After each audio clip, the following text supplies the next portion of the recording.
Hi, Maneesha. You recently saw some footage about Dignitas, the organisation in Switzerland where people can go to end their lives. Could you tell us about that? Yes, it was interesting, informative.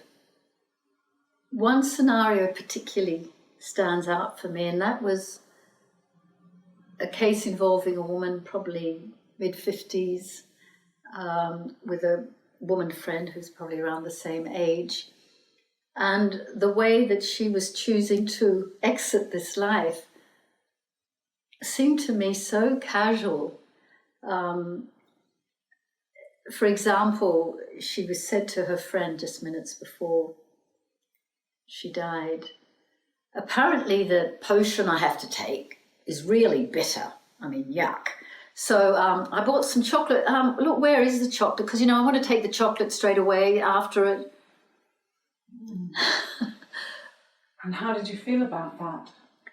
Well, I thought for,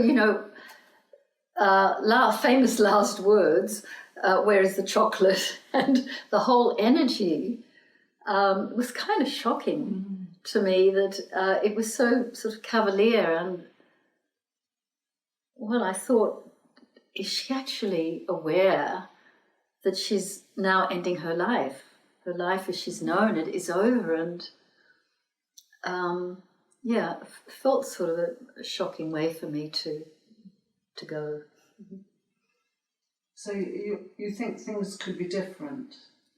I feel sure they could, and I think the circumstance of euthanasia, which more and more people would like to have, a prepared death, knowing, because it's in your control when you're going to die, even at what time, that you can use the time to prepare. I was actually with a client in Holland where euthanasia is legal under certain circumstances, that you're in intractable pain and have the okay from 2 doctors. A client who was a meditator, and 2 months or so before she had euthanasia, we didn't know at that point that she was going to choose it when she did, but she was dying and asked me to work with her. So we had a session around her and the fact that she was dying, and she was able to we talked about any practical issues she needed to take care of. In fact, she had done her will and whatever else needed to be done. And then psychological preparation. For example, she's able to talk about any fears that she might have, and we could discuss those. And so she was alleviated of that burden and misunderstanding.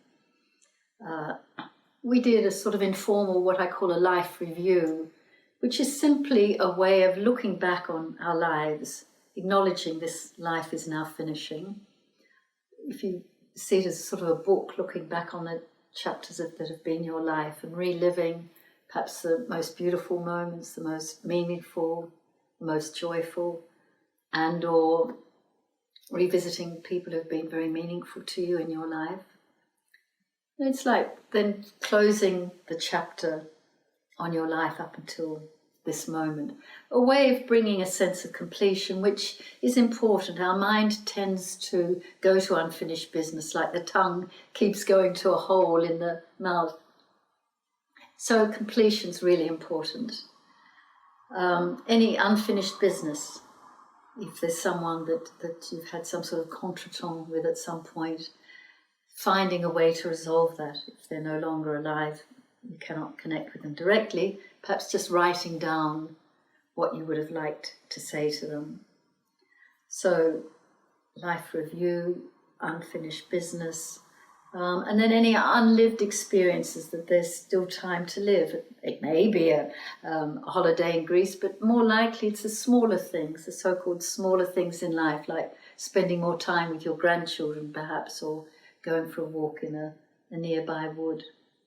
And the spiritual, as I say, that my client was a meditator, and so we talked about how she would like the last moments of her death, with the psychological and practical taken care of. At the moment of death, she wanted that we sit and meditate together, and then at a certain point, her university-aged children, son and daughter, would come to the room with the doctor who was going to administer the euthanasia. She had certain music on, very beautiful meditative music, soft light. And that's exactly how it happened. We were meditating together, then they entered the room, and once he gave her the injection, she closed her eyes, and I started guiding her just in a relaxation, to relax and just watch whatever's happening, just all experiences to watch. And she knew how to do this inner observation from her practice as a meditator. And at one point, extraordinarily, deeply unconscious, she started laughing.